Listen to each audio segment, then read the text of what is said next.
The Subcommittee on Investigations and Oversight will come to order. Good morning. Welcome to today's hearing titled Behavioral Science and Security, Evaluating TSA's SPOT Program. You'll find in front of you packets containing our witness panel's written testimony, biographies, and truth and testimony disclosures. Before we get started, this being the first meeting of the Investigations and Oversight Subcommittee for the 112th Congress, I'd like to ask the subcommittee's indulgence to introduce myself. It is an honor and a pleasure for me to chair the I&O Subcommittee for this Congress, and it's a position that I do not take lightly. I want all members of this subcommittee to know that my door is always open, that I will endeavor to serve all members fairly and impartially, and that I will work to serve the best interests of Congress and all Americans to ensure that the agencies and programs under our jurisdiction are worthy of the public's support. Now I recognize myself for 5 minutes for an opening statement. Today the subcommittee meets to evaluate TSA's SPOT program. Developed in the wake of September 11, 2001, it was deployed on a limited basis in a select number of airports in 2003. In 2007, TSA created new Behavioral Detection Officer, or BDO positions, whose goal was to use behavioral indicators to identify persons who may pose a potential security risk to aviation. This goal expanded in recent years to include the identification of any criminal activity. TSA currently employs about 3,000 BDOs in about 161 airports at the cost of over $200 million a year. The President's fiscal year 12 budget request asked for an increase of 9.5% and an additional 175 BDOs. Over the next 5 years, the SPOT program will cost roughly $1.2 billion. Outside of a few brief exchanges at Appropriations Committee hearings, Congress has not evaluated this program.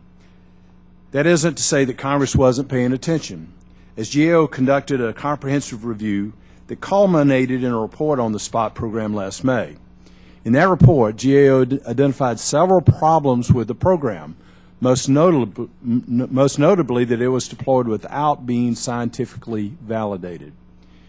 This is a common theme that this committee is increasingly forced to deal with. Expensive programs are rolled out without conducting the necessary analysis.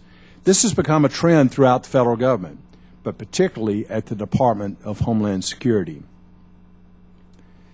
This committee has a long history with the development and acquisition of the Advanced Spectroscopic, as a Southerner it's hard to say, spectroscopic portal program, but other technology programs such as backscatter advanced imaging technology, explosives trace detection portal machines, and the Cargo Advanced Automated Radiography System all ran into problems because they were rolled out before they were ready. DHS either fails to properly test and evaluate the technology, does not conduct a proper risk analysis, or neglects to conduct a cost-benefit analysis. A crucial aspect that is oftentimes taken for granted by DHS is the nexus between those developing the technology and those actually using it. In the case of SPOT, it seems as though the operators got out ahead of the developers. But typically what we see is the opposite. The scientists and engineers developing capabilities that do not appropriately fit into an operational environment. Unfortunately, this is an issue that the committee is unable to address today because of TSA's refusal to attend. The goal of this hearing is to shed light on the processes by which DHS created the SPOT program, to better understand the state of the science that forms the foundation of the program, to examine the methodologies by which DHS S&T is evaluating the program, and to identify any opportunities to improve how behavioral sciences are utilized in the security context. The goal is not to throw out the proverbial baby with the bathwater, but rather to ensure that the science being used is not oversold or undersold. SPOT is the first behavioral science program to stick its neck out for evaluation.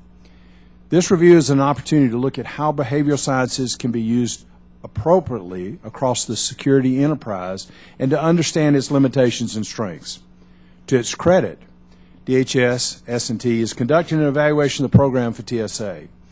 This report was due earlier this year in February, then at the end of March, and now is expected shortly, and hopefully we'll get that shortly. While this is a good first step, I'm eager to hear how independent this evaluation truly is.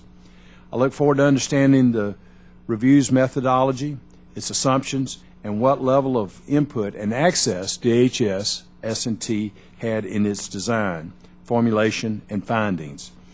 As GAO stated in its recent duplication report, quote, DHS's response to GAO's report did not describe how the review currently planned is designed to determine whether the study's methodology is sufficiently comprehensive to validate the SPOT program, unquote.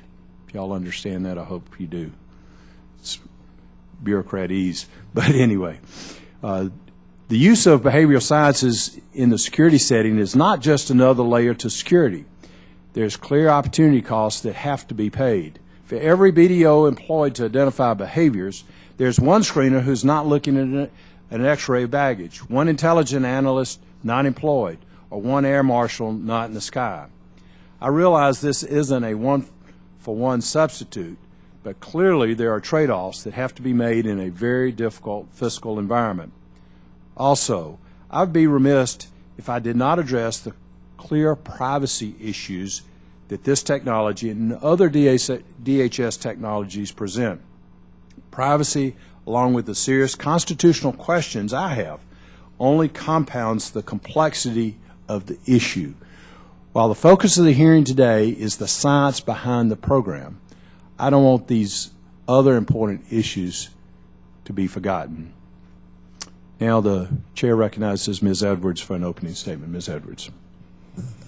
Thank you, Mr. Chairman, and congratulations to you as you convene the first of what I hope are many oversight hearings to make sure that we are paying attention to the kind of oversight that we need to engage in on the Science and Technology Committee on behalf of the taxpayers. I'd like to say that I, too, am disappointed that TSA is not here today, wasn't able to provide a witness. I think they lost an important opportunity to inform the Congress and the public why they believe the SPOT program is worthy of our support, and I hope they'll cooperate with this committee and the Congress in the future. And I hope it's not terribly distracting as we get to the witnesses. I don't want any one of them to be identified as TSA, and I know it's a little confusing for me up here. Let me just say in opening that I think each one of us has had an experience of instinctively sensing that something about a situation or person is wrong or it's worrying. Police officers, immigration officers, transportation security officers have those instinctive feelings all the time. However, it's an open question whether instinctive reactions are reliable as warnings of malintent.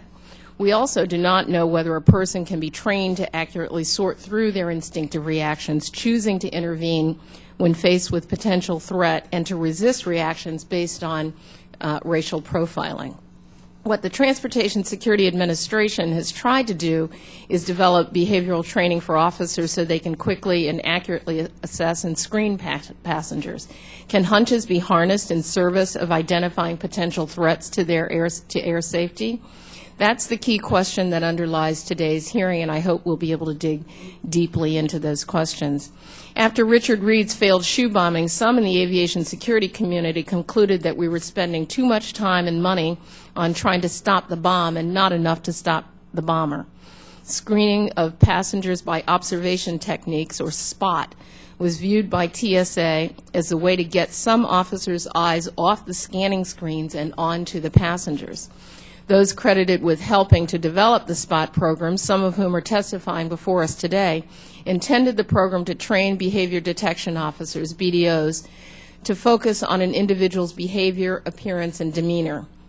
An ongoing concern, however, with the BDOs and with law enforcement as well is that they not engage in racial profiling. If BDOs focus on a passenger's ethnic, religious, or racial qualities, they're violating the law, and they're not acting to protect the flying public. Terrorists have come in all colors, shapes, and sizes. And if security personnel were fixated on profiling approach to finding the next Mohammed Atta, then they would miss identifying the next John Walker Lind, Timothy McVeigh, or Richard Reed. The SPOT program tries to identify a specific menu of behaviors that will naturally emerge due to elevated levels of anxiety or stress. The hypothesis is that terrorists would display those cues when attempting to enter a secure facility such as an airport. But behavioral scientists do not agree on these nonverbal cues, and they don't agree on whether terrorists would exhibit them. Because it's impossible to get a group of terrorists to participate in a double-blind experiment, it's hard to validate the theory. DHS points to the program's success in identifying people who violated the law and are caught, but no one can be certain criminals and terrorists behave in a similar fashion. TSA relies on nonverbal cues to help sort through the more than 1 million passengers that fly into the U.S. each day. Nonverbal cues provide a filtering method to allow officers to determine who they should engage in discussion looking for verbal signs of deception. There is more agreement among social scientists that verbal interactions with individuals can actually help in detecting deception. We had hoped that a DHS-funded validation report on the SPOT program would be available for this hearing today. That report purportedly shows that SPOT-trained behavior detection officers are much more likely to identify what TSA deems as, quote, high-risk passengers as against a purely random sample of passengers. We look forward to the report's completion and its findings, but without it, we're missing an important initial assessment of the program's performance. Over the past 10 years since the 9/11 terrorist attacks, Congress has allocated billions of dollars to the Department of Homeland Security for the development of tools and technologies to keep our air travel secure. Too often that investment has been wasted, and too often we've relied on technology that is not adequately tested before it's deployed. It's not based on adequate scientific evidence of effectiveness, and almost inevitably the technology has proven costly to acquire, deploy, and service. So I look forward to today's hearing and to asking the questions about the more than $200 million a year that we're spending to make sure that we carefully evaluate SPOT's operational merit. And with that, I yield. Thank you, Ms. Edwards. If there are members who wish to submit additional opening statements, those statements will be added to the record at this point. This time I'd like to introduce our panel of witnesses. Mr. Stephen Lloyd is the GAO executive responsible for directing GAO's numerous engagements on aviation and service transportation issues. Before his appointment to the Senior Executive Service in 2007, Mr. Lloyd led GAO's work on a number of key international security, finance, and trade issues. Mr. Lloyd has received numerous GAO awards for meritorious service, outstanding achievement, and teamwork. Congratulations. Mr. Larry Willis is the Program Director for Suspicious Behavior Detection within the Human Factors Division of the Homeland Security Advanced Research Projects Agencies, Science and Technology Directorate, Department of Homeland Security. Boy, your business card must be a big one with all that. Detective Lieutenant Peter J., how do you pronounce your name, sir? DiDomenica, okay. Mine's pronounced Broun. My family either can't spell or can't pronounce, so I'm very cognizant of people's pronunciation. Detective Lieutenant Peter J. DiDomenica is employed by the Boston University Police, where he commands the BU Police Detective Division. Prior to this, he served as a Massachusetts State Police officer as well as the Director of Security Policy at Boston Logan International Airport, where he developed innovative anti-terrorism programs. Dr. Paul Ekman is Professor Emeritus of Psychology at UCSF and is currently the president of the Paul Ekman Group. He has authored or edited 15 books. Wow, you've been busy, sir. And has consulted with federal and local law enforcement and national security organizations. The American Psychological Association identified Dr. Ekman as one of the 100 most influential psychologists of the 20th century. Quite an honor, sir. And Time Magazine selected him as one of the 100 most influential people of 2009. He is also the scientific advisor to the dramatic television series on Fox TV, Lie to Me, which was inspired by his research. Hope you're getting rich with all that. But I love the market system. It's great. Dr. Maria Hartwig is an associate professor in the Department of Psychology at John Jay College of Criminal Justice. She has published research on deception in a number of scientific journals, on the editorial board of Law and Human Behavior. In 2008, Dr. Hartwig received an early career award by the European Association of Psychology and Law for her contributions to psychological research. Congratulations. Dr. Phillip Reuben is the Chief Executive Officer and a Senior Scientist at Haskins Laboratories, a private, nonprofit research institute affiliated with Yale University and University of Connecticut. In 2010, Dr. Rubin received APA's Meritorious Research Service Commendation. Dr. Rubin is the chair of the National Academy's Board on Behavioral, Cognitive, and Sensory Scientists and was previously the chair of National Research Council Committee on Field Evaluation of Behavioral and Cognitive Sciences-Based Methods and Tools for Intelligence and Counterintelligence, and a member of the NRC Committee on Developing Metrics for Department of Homeland Security Science and Technology Research. Noticeably absent from the witness table is the Transportation Security Administration. TSA was invited to the initial hearing on March 13th that was postponed. They were invited to this hearing several weeks ago. In response to these invitations, DHS has refused to send a TSA representative.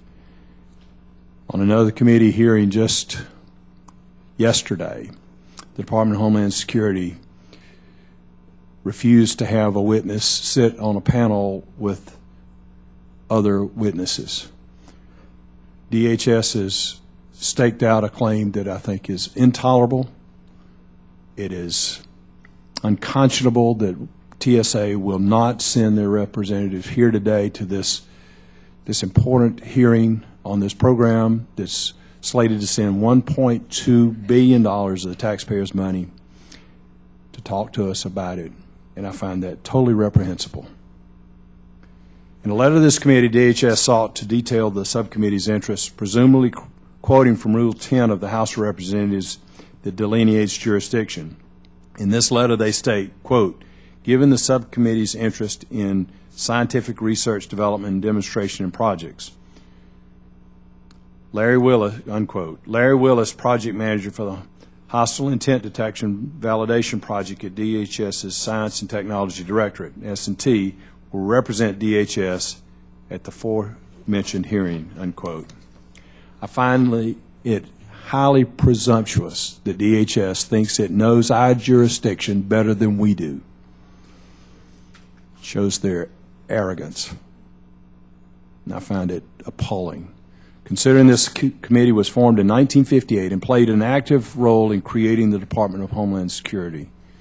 While DHS surprisingly cites our black letter jurisdiction under Rule 10 correctly, they must have stopped reading there. Under Rule 11, the Committee on Science, Space, and Technology is tasked with the responsibility to, quote, review and study on a continuing basis laws, programs, and government activities relating to non-military research and development, unquote.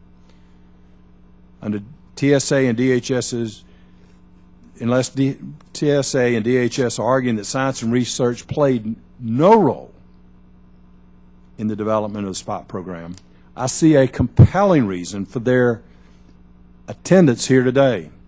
The nexus between science and operations is vitally important to understanding how programs were developed, why they are problems,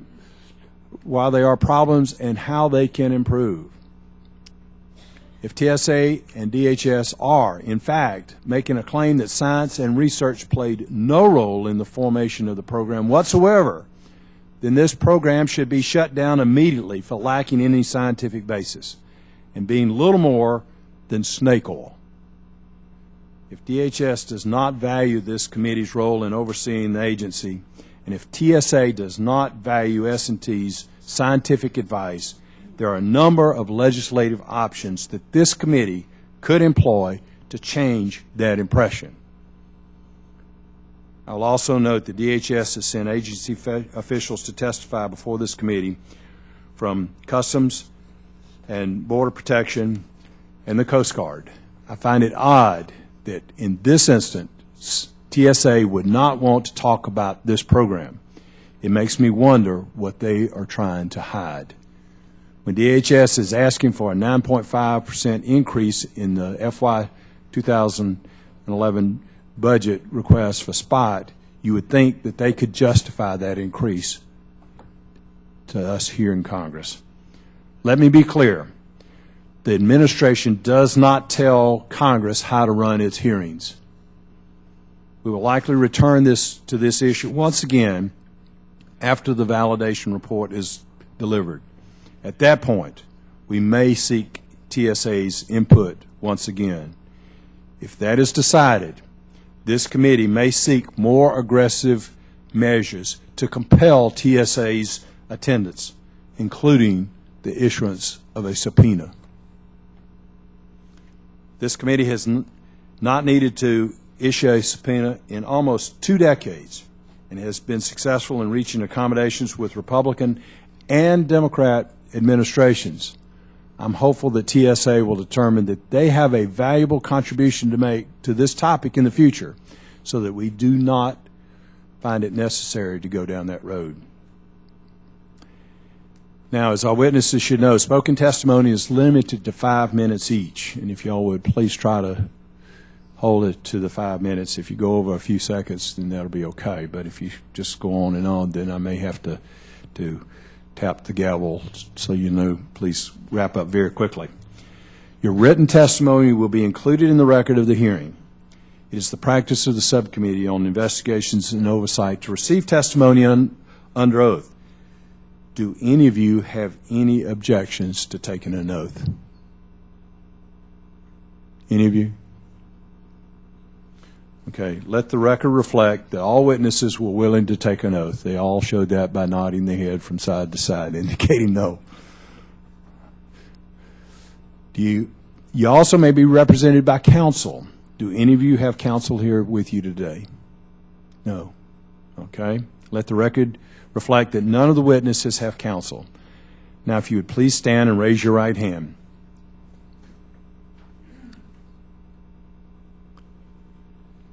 Do you solemnly swear to affirm to tell the whole truth and nothing but the truth, so help you God? Let the record reflect that all witnesses participating have taken the oath. Thank you. You all may sit down.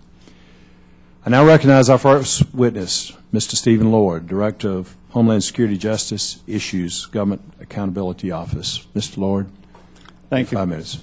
Chairman Brown, Ranking Member Edwards, and other members of the committee, thank you for inviting me here today to discuss TSA's Behavior Detection Program, also known as SPOT. Today, I would like to discuss 2 issues. First, DHS's ongoing efforts to validate the program, and second, TSA's efforts to make better use of the information collected through this program.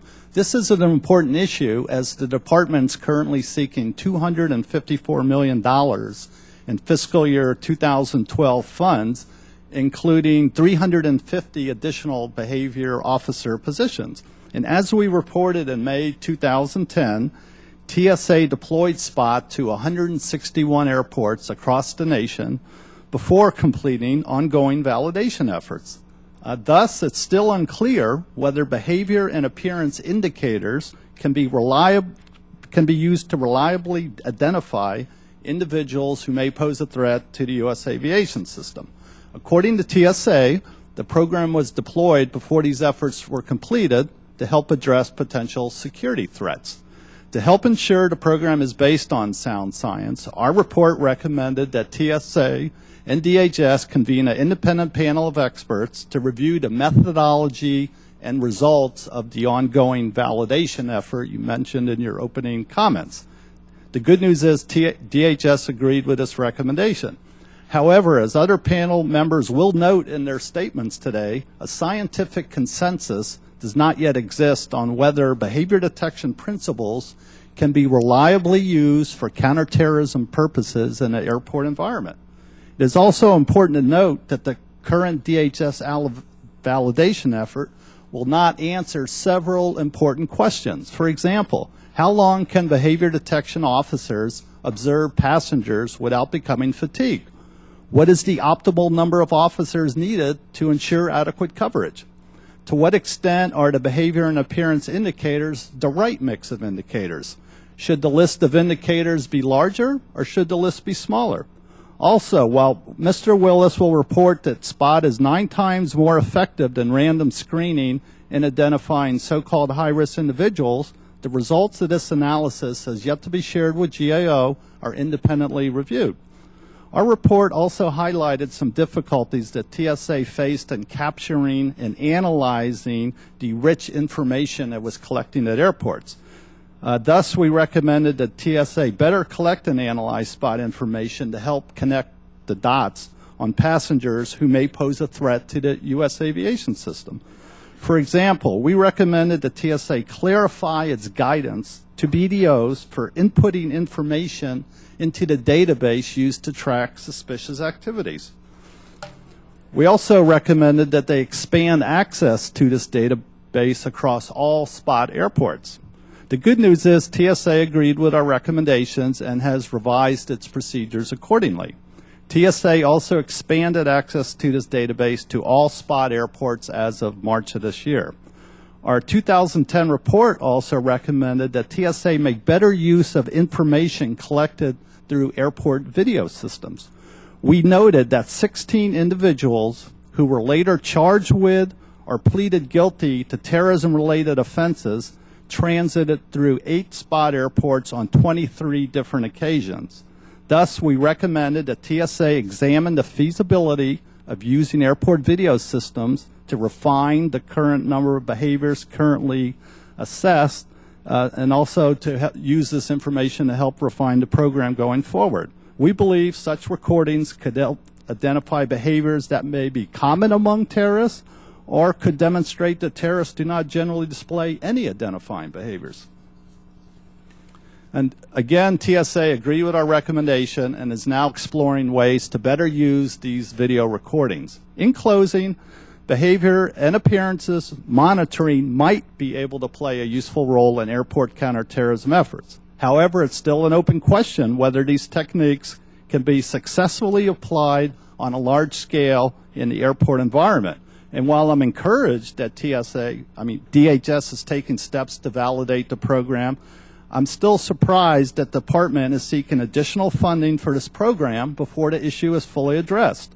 Now, hopefully today's hearing will help clarify S&T's future plans for validating the program.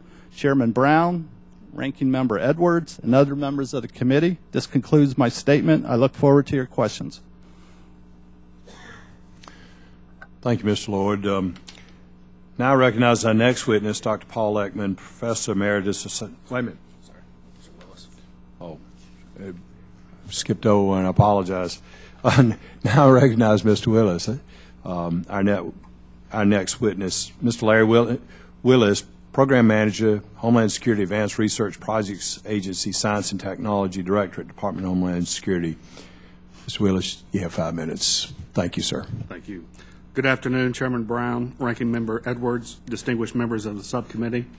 I'm honored to appear before you today on behalf of the Department of Homeland Security, Science and Technology Directorate to discuss our evaluation of the Transportation Security Administration's Screening Passenger by Observation Technique, or SPOT referral report, which is a checklist of predefined behavior indicators used by TSA to identify potentially high-risk travelers. For the purpose of S&T studies, high-risk travelers are defined as those passengers in possession of serious prohibited and/or illegal items or individuals engaging in conduct leading to arrest. For background purposes, the SPOT validation effort began in 2007 as a result of the component-led S&T managed people screening capstone integrated product team process that identified and prioritized capability gaps of DHS operational customers. As an active participant in this IPT process, TSA identified the SPOT referral report and its associated indicators as a candidate for the validation study. The spot referral report contains a discrete list of observable indicators which have been designated by TSA as sensitive security information, or SSI. TSA's behavior detection officers, or BDOs, are trained to identify these indicators and use them to make screening decisions, such as referral for additional screening at the TSA checkpoint. It is important to note that the behavioral screening isn't limited to aviation security and is conducted formally or informally by DHS agencies, the Department of Defense, the intelligence community, and law enforcement worldwide. The spot validation research is a rigorous evaluation of TSA's spot referral report that supports our better understanding of the threat, the screening accuracy of the existing indicators, and advances the science of behavioral-based screening. S&T, in cooperation with the American Institute for Research, designed the base rate study to compare TSA's spot referral report process with a random screening process. AIR is one of the largest nonprofit behavioral science research organizations in North America and has performed numerous validation studies. 2 databases were used for the study. The first was designed to include case information from randomly selected travelers who are subjected to the spot referral process during the base rate study conducted from December 2009 through October 2010 and included a total of 71,589 referrals from 43 airports. To make direct comparisons between the base rate database and the operational referrals, a second data set was created for the 23,265 operational spot referrals collected during the same time and at the same locations of the base rate study. Together, these 2 data sets allowed AIR to assess the extent to which the spot referral report of observable indicators lead to correct screening decisions. Key number of findings emerged from the analysis of the spot referral report, including the following, which I'd like to share with you. 1, operational spot identifies high-risk travelers at a significantly higher rate than random screening. The study data indicate that a high-risk traveler is 9 times more likely to be identified using operational spot versus random screening.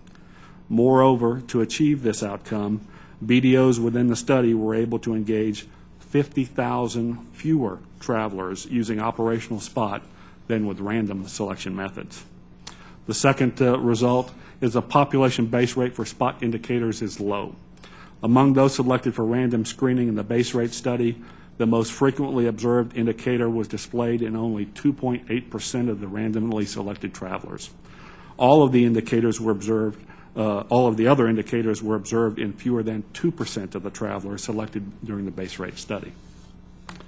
In conclusion, these results indicate that the SPOT program is significantly more accurate than random screening in identifying high-risk travelers using the metrics that we employed. Our validation process, which included an independent and comprehensive review of the spot referral report, is a key example of how S&T works to enhance the effectiveness of the Department's operational activities. Chairman Brown, Ranking Member Edwards, I thank you again for this opportunity to discuss the research to validate the screening of passengers by observation technique referral report, and I'm happy to answer the questions that the subcommittee may have. Thank you, Mr. Wheless. You kept your remarks under 5 minutes, and sometimes that's not done here. In fact, most times it's not done here. Our next witness is Mr. Peter DiDomenica of the Boston University Police. Thank you, Lieutenant. Appreciate it. You have 5 minutes, sir. Thank you. Good morning, Chairman Brown, Ranking Member Edwards, and members of the committee. I thank you for this opportunity to address you today regarding the future of the TSA SPOT program that I originally developed. By way of additional background, I have trained over 3,000 police, intelligence, and security officials in over 100 federal, state, and local agencies in the U.S. and U.K. in behavior assessment. I've also been a lecturer or advisor on behavior assessment for the FBI, CIA, Secret Service, DHS, U.S. Army Night Vision Lab, Defense Department Criminal Investigations Task Force, and the National Science Foundation. I appear today representing only myself and not any of the organizations I am or have been employed by. On December 22nd, 2001, while assigned to Logan International Airport as a member of the state police, I was part of a large team of public safety officials who responded to the airfield to meet American Airlines Flight 63, diverted to Boston from a flight from Paris, France to Miami. On board was a passenger named Richard Reed, who attempted to detonate an improvised explosive device artfully concealed in his footwear that, if successful, would have killed all 197 passengers and crew members aboard. As I stood only a few feet away from Reed, who was now securely in custody in the back of a state police cruiser, it hit me that this man was the real thing, that the threat of another terrorist attack by al-Qaeda would not stop, and that we need to do more, much more, to properly screen passengers than merely focusing on weapons detection. Thus began development of what would become the Behavior Assessment Screening System, or BAS, in the SPOT program. I began to explore the scientific literature in an effort to quantify the human capacity to detect dangerous people. My research included many disciplines, including physiology, psychology, neuroscience, as well as specific research into suicide bombers. In developing the program, specific behaviors were selected that were both supported in scientific literature and consistent with law enforcement experience. The BAS program went on to be delivered to numerous agencies, including the entire Washington, D.C. Metro Transit Police, Amtrak Police, and the Atlanta police officers assigned to the world's busiest airport, Atlanta Hartsfield-Jackson International Airport. In 2006, 2 BAS trainers and I spent 2 weeks in London, where we set up a British version of the BAS program for the British Transport Police as a response to the July 7, 2005 terrorist attacks on the London Underground.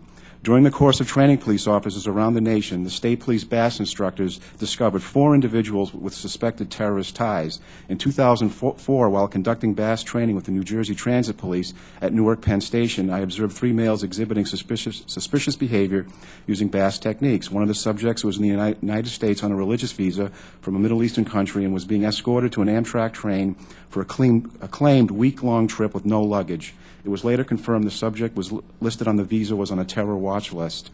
I even intercepted a DHS inspector on a covert test of a screening checkpoint at Logan Airport in late 2003 with a concealed weapon through BAS techniques. Although I believe the SPOT program is effective at identifying high-risk passengers, its effectiveness is limited because proper resolution of highly suspicious people discovered by the TSA BDOs requires a law enforcement response by police officers trained in the same behavior detection and interview skills. I designed the program so that the most dangerous people would either be removed from the critical infrastructure or arrested by BAS-trained police officers. I do not believe the current TSA airport SPOT familiarization training program is enough. The airport police, in my opinion, need to be trained in the same techniques and skill sets which would engender confidence in the program and their own ability to detect terrorist behavior and prevent additional devastating attacks. Another issue I see with the SPOT program is that the TSA has created too high an expectation for what it is able to achieve. The original SPOT program I designed was not primarily for the apprehension of suspects, but as a means to deny access to critical infrastructure of high-risk persons who could be involved in terrorism or other dangerous activity.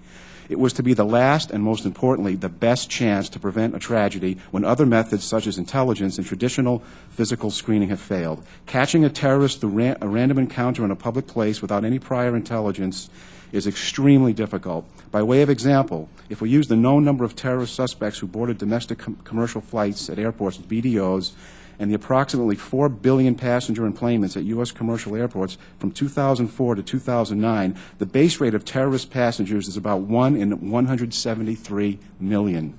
The expectation that the SPOT program will result in the arrest of all terrorists attempting to board a domestic flight in the United States is unrealistic and threatens its continued support. If, however, it is seen as part of a multi-layered approach with the primary goal of preventing terrorist access to critical infrastructure in conjunction with properly trained law enforcement, the program sets reasonable and attainable goals and should have the support of this Congress. Thank you for this opportunity to address the program, and I'm prepared to answer questions that you may have. Thank you, Lieutenant. You did not exceed your 5 minutes either. Congratulations, and thank you for being here. And 2 seconds. That's right.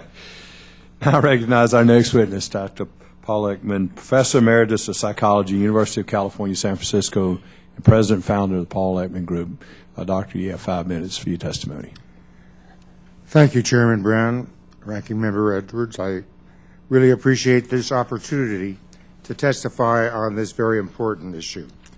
I've been working with TSA on SPOT for 8 years, based on 40 years of research on how demeanor, facial expression, gesture, voice, speech, gaze, and posture can help in identifying lies and also harmful intent. My research has examined 4 very different kinds of lies. Lies to conceal a very strong emotion felt at that moment. Lies claiming to hold a social political opinion the exact opposite of your truly strongly held opinion. Lies denying that you've taken money that isn't yours. And lies in which members of extremist political groups attempt to block an opposing political group from receiving money. Now, our research focuses on real-world lies that matter to society, in which each person decides for him or herself whether to lie or tell the truth, just as we do in the real world.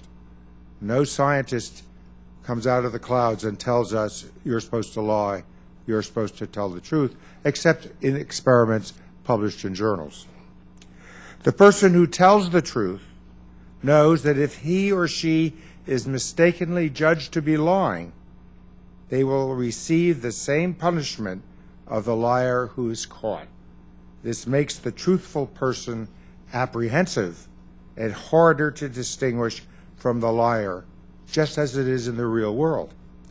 And the punishment threatened is as severe and highly credible to those who participate in the research as we could make it, passed by the university IRB. I should mention I worked in a medical school.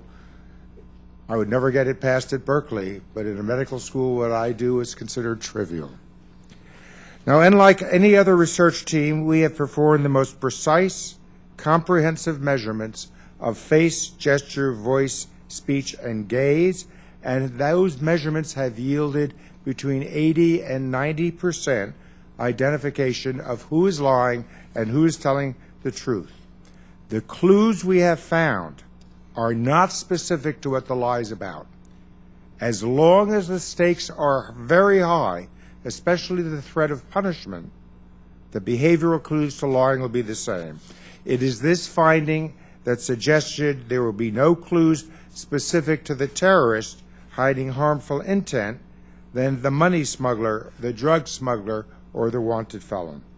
In my written testimony, I raised 3 questions. First, what's the basis for the SPOT checklist? I have explained why I believe our findings on 4 very different kinds of lies provided a solid basis for reviewing what was on the SPOT checklist. Question 2, what's the evidence for the effectiveness of SPOT? Dr. Willis has already covered that. I won't attempt to repeat it. I'm very eager to see that report that you're eager to see. Question 3, can SPOT be improved? That's a dangerous question to ask a scientist. We can always think that more research is necessary.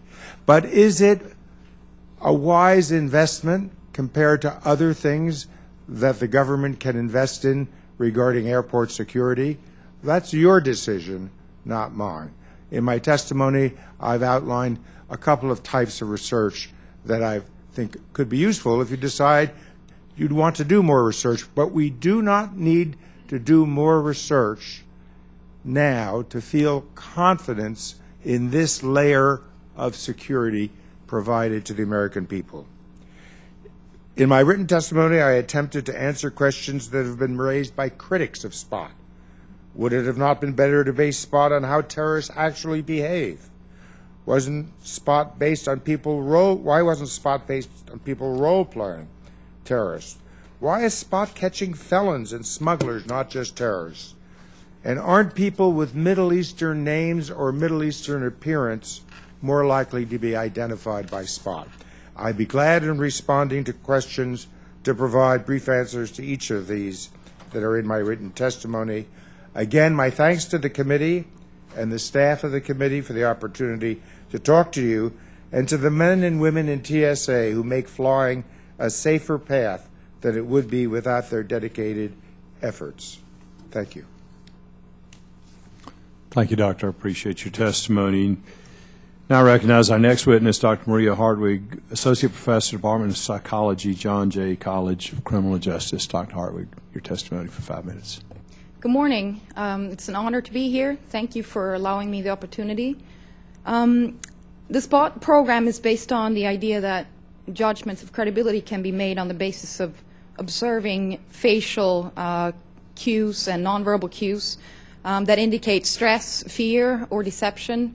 And I've been asked to address the scientific support for this. First of all, more than 30 years of research on deception shows that people are quite poor at detecting deception on the basis of observing behavior. In a recent meta-analysis, a statistical overview of all the research, people obtain a hit rate of 54%, and you should, of course, keep in mind that 50% is the hit rate you obtain by chance alone. So why are people so poor at detecting deception on the basis of observation?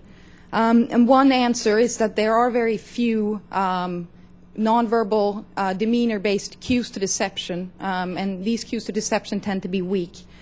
So simply put, there may not be much to observe.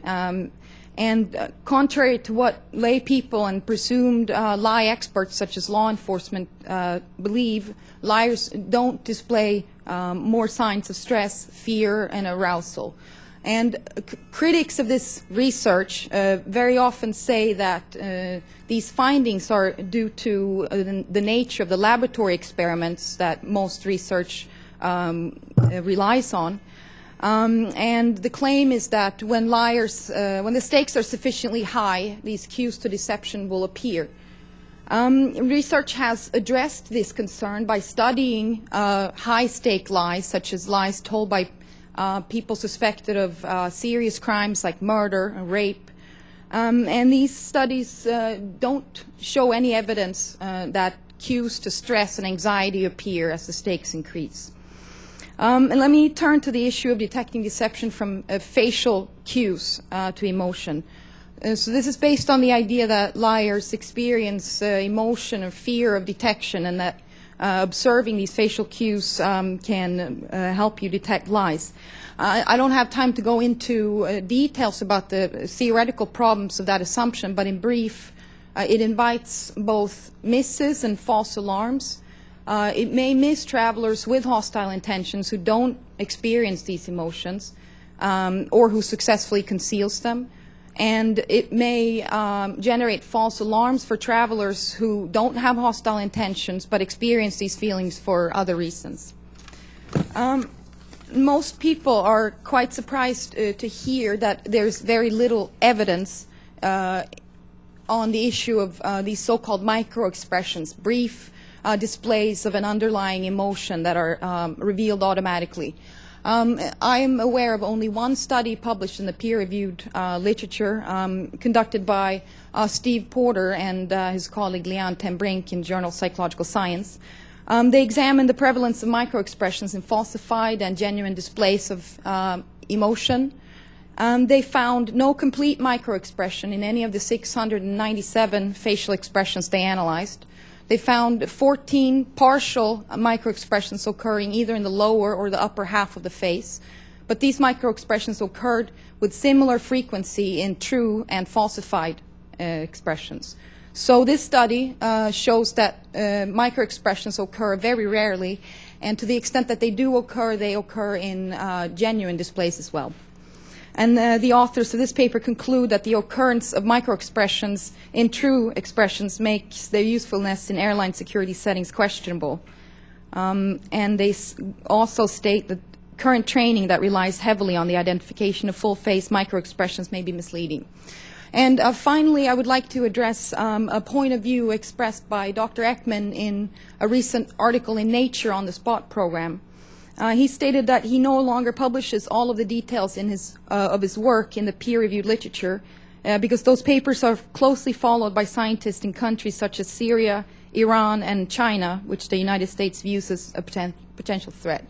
I object to a deliberate strategy not to publish research for 3 reasons. First, that the enemy, whoever they are, potential terrorists or criminals, may be aware of results from research applies to all deception research. So if we took this argument seriously, we shouldn't publish any lie detection research because it may ultimately help the enemy. And second, it's my understanding of the theory of microexpression that these are automatic, involuntary displays. And if that's the case, I fail to see how knowledge about these behaviors or the research on these behaviors could help a person. And third, and most importantly, these claims of microexpressions as cues to deception or the cues included in the SPOT program, they're empirical questions that should be addressed with data and subjected to scientific peer review. And given the amount of resources that have already been spent on this program, I think such validation is absolutely necessary. So in summary, my view is that the SPOT program is out of step with the scientific research. It relies on an outdated view of deception, and there's very little support in the peer-reviewed literature. And if I had more time, I would say a few words about what I think may be a more productive approach to assessing credibility, but I believe I'm out of time.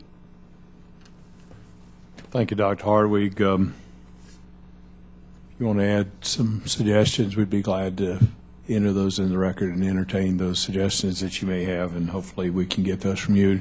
Now I'd like to recognize our final witness, and that's Dr. Phillip Reuben, Chief Executive Officer of the Haskins Laboratories. Dr. Rubin, you have 5 minutes for your oral testimony.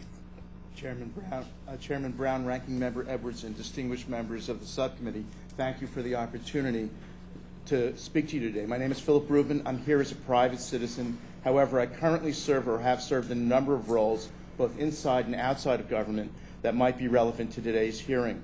In addition to the activities previously mentioned by Chairman Brown, I'm also a member of the Technical Advisory Committee that was formed to provide critical input related to analyses and methodologies used in the SPOT program.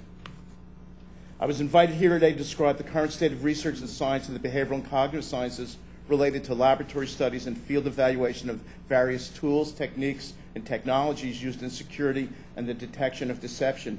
My written testimony provides some brief historical background on selected activities in the behavioral sciences related to security, and it mentions a variety of documents and reports, some of which I have here, include many produced by the National Academy's National Research Council, such as consensus reports and other documents, but the written testimony focuses on 2 that I was involved with: a workshop on field evaluation in the intelligence and counterintelligence context, and a short set of papers on threatening communications and behavior. Because of time limitations, I'm not able to describe these in detail and refer you to my written testimony. Regarding the field evaluation workshop summary, however, a number of the participants spoke about various obstacles to field evaluation, obstacles they believe must be overcome if field evaluation of techniques and devices derived from the behavioral sciences is to become more common and accepted. Perhaps the most basic obstacle is simply a lack of appreciation among many for the value of objective field evaluations and how inaccurate, informal, lessons learned approaches can be to field evaluation.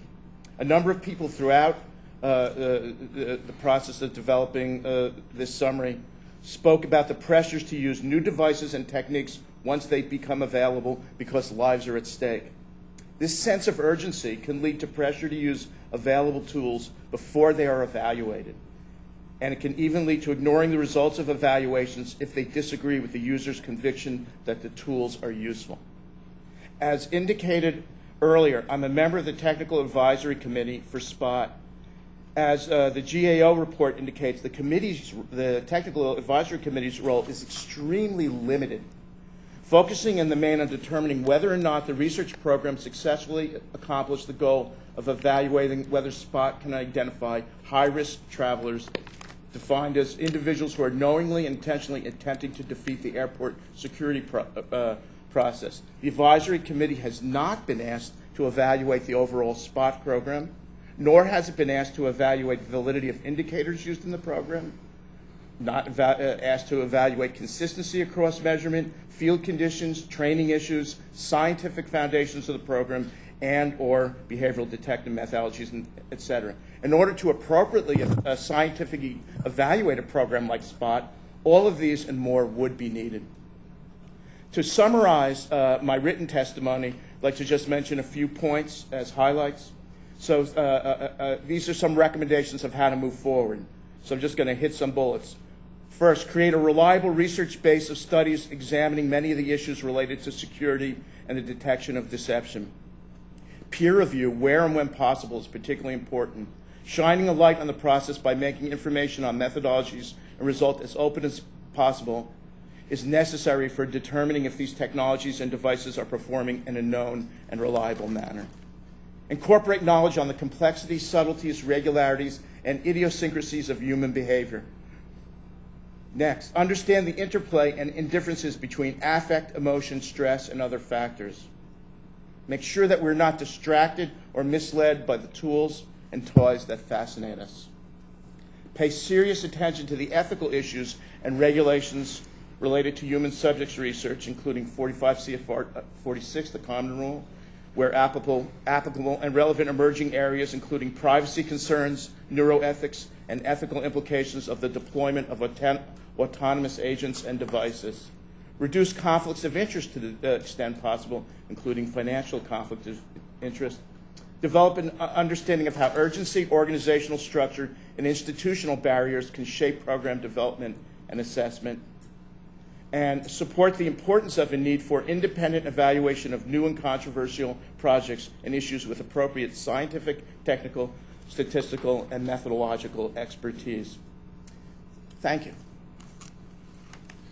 Thank you, Dr. Rubin, and I want to express my appreciation for your being here. I know you've had some recent challenges, and I greatly appreciate your being here in spite of this, so thank you very much. Thank you. And I want to thank all the panel for your testimony.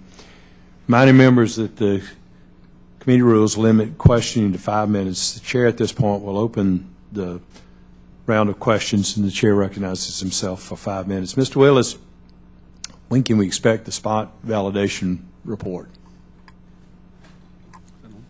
The report was delivered to me by AIR last night. It's being submitted through DHS's review and release or distribution process. I'm not exactly sure what that time is or when it is ultimately disseminated. I can certainly get that information for you, sir. I would appreciate getting that report to us as quickly as possible. Yes, sir. What additional steps have to be taken before we get the report? I don't know what DHS's distribution process entails.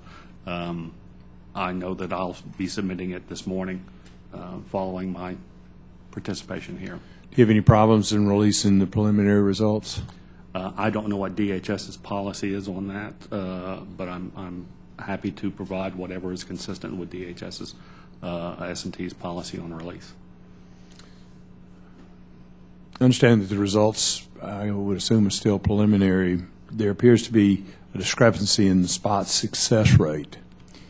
In your testimony, you state, quote, the study data indicate that a high-risk traveler is 9 times more likely to be identified using operational spot versus random screening, unquote.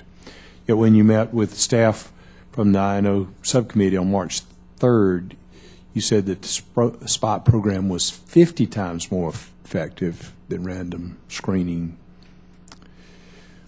One of our other witnesses, Dr. Ekman, also makes a similar claim in his testimony, saying, quote, malfeasance, felons, smugglers, et cetera, identified more than 50 times as often by those selected by spot, unquote.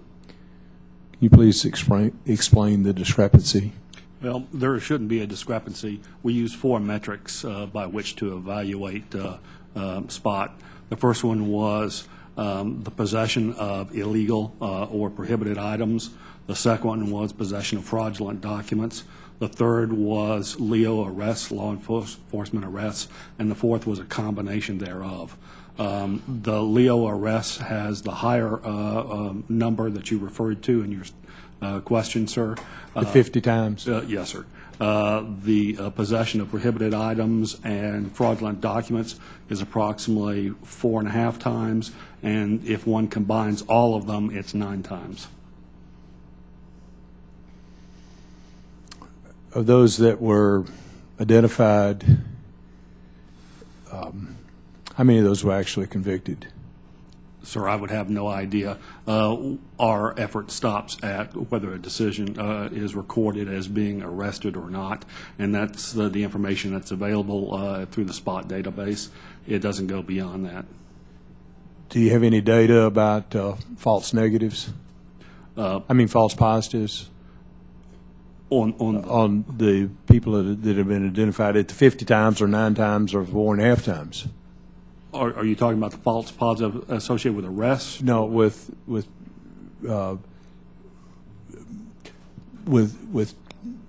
arrest, or yes, sir, with arrest and with prosecution, it's the ultimate prosecution, et cetera. Yes, sir. We do have information available on that. So, for example, if one looks at the false positive index, which is for every person that you correctly classify as a high-risk traveler, what is the number of travelers you misclassify? We have that information on any of the 4 metrics that we discussed. And so, for example, combined outcome for every person that you correctly identify using operational SPOT, 86 were misidentified. For the base rate or random study, for every person that you correctly identify, 794 were misidentified. Wow. The SPOT was initially developed, it was intended to stop terrorism, and that's the whole point of it. Now we see that the program is expanded to include criminal activity. Why was this done? You're asking a question about the mission. I'm from Science and Technology, sir. I'm unable to answer that. May I refer you to TSA? Well, that's the reason TSA should be here, and the reason that I think Ms. Edwards and I both are extremely disappointed that they're not here. I could, sir, talk to you about why we use metrics that deal more with criminal than terrorism, if that would be sufficient or helpful. You've got a few seconds, so go ahead. Okay, sir. My time's out. The reason we use those metrics that we had just listed, sir, was because they were available to us through the data in sufficient numbers to analyze, even though they themselves are low base rate or extremely rare. And data directly dealing with terrorism is unavailable and thus can't be used as a metric. Okay, my time's up. Ms. Edwards. Thank you, Mr. Chairman. And as I mentioned earlier, I am disappointed that TSA isn't here because I think that there are a number of questions that actually go to things like training protocols and other aspects of the SPOT program that they would have, really useful information to share. And so I look forward to working with the chairman and the committee. This question about who needs to appear or not is not a decision really for the administration. Congress determines under its constitutional authority who appears before the committees and what the jurisdiction is. So I do share that concern. I want to go to this question, though, of profiling. And Would the gentleman, Lady yield? yes. I appreciate your comment. You took up about almost a minute with that, and I'd like to give you an extra minute on top of that, so that I don't want to charge you that time. I appreciate that, Mr. I'll give you an extra minute. So if y'all would start a clock again, please. Thank you. Thank you again, Mr. Chairman. I have a question really that goes to this issue of profiling. I mean, as an African-American woman who sometimes, because I have short hair and I get cold, I wear a scarf on my head, and that's true in the airports especially. I've had the experience of actually being pulled over, questioned, and it hasn't just happened once or twice. It's actually happened multiple times. And I don't want to make any speculation about that, but it does raise the question of who's identifying me and how and what I'm sending off. I'm also reminded in Dr. Hartwig's testimony that I remember when I broke a lamp and I tried to glue it together, and my mother walked in and she said, "What did you do?" And I suspect that part of the reason that she could say that, and she knew, and then I proceeded to tell her a lie, but I suspect that part of the reason that she knew I was lying is because she knew me, and because she had had experience with me, and because she had read my both verbal and nonverbal cues many times over, which gave her a much better indication of when I was doing truth-telling and when I wasn't. We don't have that experience in our airports, and so I have a question for Lieutenant DiDomenica, and that is whether it's possible to train officers of all kinds not to engage in profiling. And I've done police training, law enforcement training as well, and I think it's tough to train out culture, culture in the sense of a police culture and a law enforcement culture where you have to train against type. When it comes to these issues. And so I'm curious, Lieutenant DiDomenica, if you have some, if you can share with us whether it's possible to train officers not to engage in profiling. I believe it is so, and I've been training in bias policing and racial profiling for over a decade now, principally with the state police. I design statewide programs for the Massachusetts police community on racial profiling and bias policing, and it is possible to make people aware of their own unconscious bias and tendency to want to make snap decisions about people based on very superficial things. We all have this hardware. It's a survival instinct, and when we look at somebody, we're automatically making an opinion about them, and a lot of it has to do with our background and cultural influences, and a lot of those are negative, but you know, this part of your brain is about survival, and it wants to understand what's going on very quickly, and it actually gets a jump on your conscious awareness. So right away, when I walked in here and you saw me and I saw you, we made a decision about each other before we were even consciously aware of who we were and what we are. And that's going on all the time. And this is the source of bias. Now, knowing that, I can't stop my feelings about someone based on how they look, that initial survival reaction about what the person might be dangerous or not, but I can take a few seconds, maybe minutes, to think about what's going on, what do I know objectively, and maybe even do some race transposition. If this person was another race, how would I feel about the situation? And then I can make a decision. So it takes self-awareness, it takes training, it takes the ability to willing to change and monitor yourself, but it can be done. One of the foundations of the behavior assessment training I've done, and what I initially gave the TSA for the SPA program, is you have to address bias and racial profiling. In fact, I call it, to me, it was an antidote to racial profiling. Lieutenant DiDomenica, I'd love to hear it, but I just have just a minute and a half left, and I wanted to get to, I appreciate your answer. I wanted to get to Dr. Ekman, because I have to tell you, you've been unnerving me the entire time I've been in here, and I'm sure we've been reading those cues, and I wonder if you have something to share with us on this issue of whether you can train against those kind of, what could be negative instincts in one context, but train them to be positive factors in recognizing behavior. Yes, and thanks for the opportunity to respond to that. I wanted to quickly put in that we did research years ago that showed that the better you knew someone, the worse you were in identifying when they lied to you. Because you're biased. You're biased. If they're your friend, your spouse, etc., you don't want to discover that. Strangers do better than close people. But the issue is monitoring, building into the SPOT program some monitoring to discover the actual incidents of racial profiling. And my bet is that some people show a lot more of it than others. That not everybody can learn everything. Not everybody can unlearn everything. What we want as BDOs are the people who have the flexibility of mind to benefit from that training and not doing it. How can we find out? It's not rocket science. It's having unannounced observers checking on who is it they pay attention to and finding out whether there are some people who are repeatedly showing racial profiling. And you either re-educate or you reassign them to a different job. Thank you, Dr. Ekman, and thanks for your indulgence, Mr. Chairman. You and I will always be friends, and I'll always give you some variances on the time, so I'm not going to be worried about that at all. Dr. Benechek, you're up next for your questions. Go ahead, sir.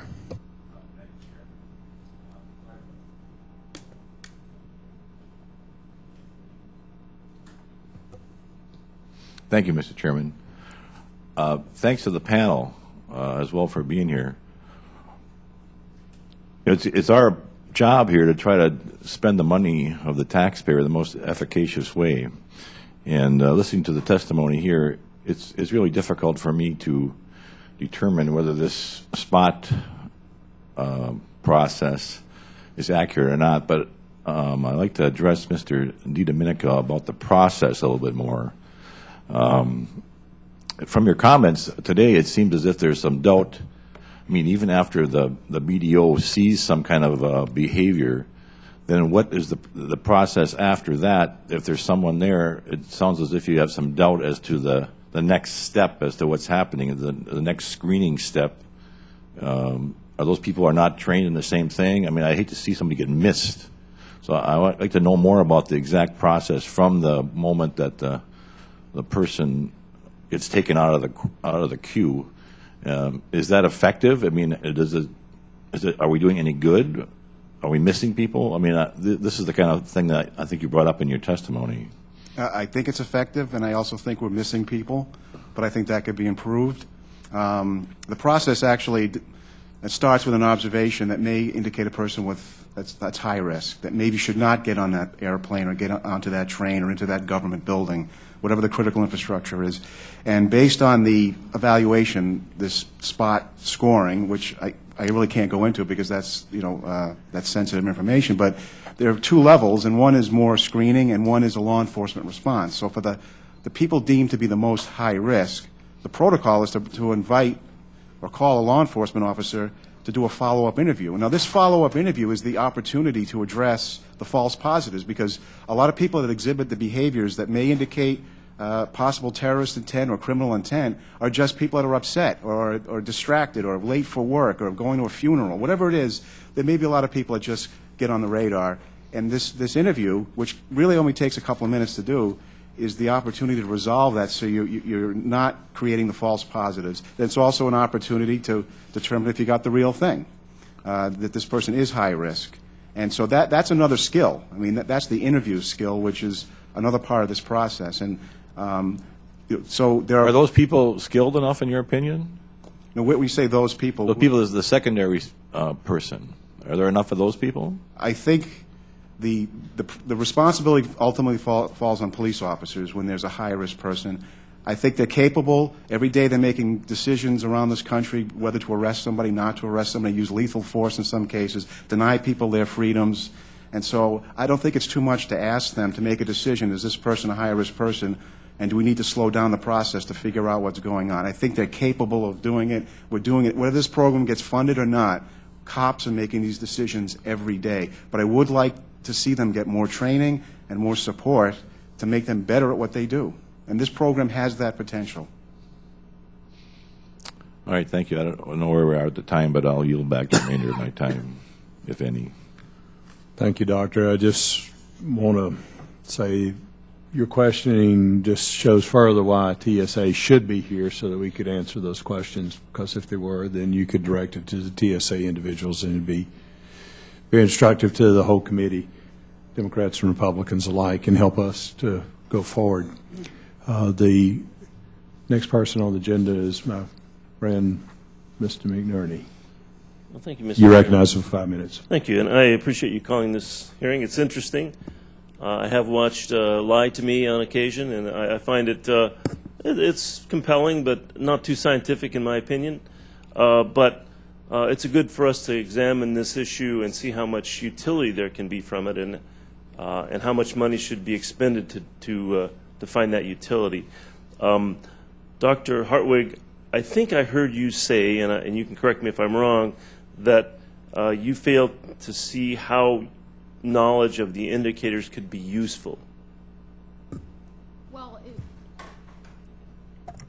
I think that is, again, an empirical question. There isn't enough research on, well, there's a lot of research on demeanor cues, but as far as I know, there's no study that tests whether knowledge about, for example, microexpressions help people not display them. But that would be a second step. It would be a good first step to establish that these expressions occur reliably.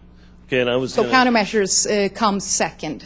Okay, thank you, Dr. Hartwig. And I was going to follow up with you, Dr. Ekman, to basically say, would you agree that knowledge of those indicators would also be useful to potential wrongdoers? We don't know. I mean, you're basically asking the question in polygraph terms is, could you develop countermeasures? Right. A proposal I put into the government to find out.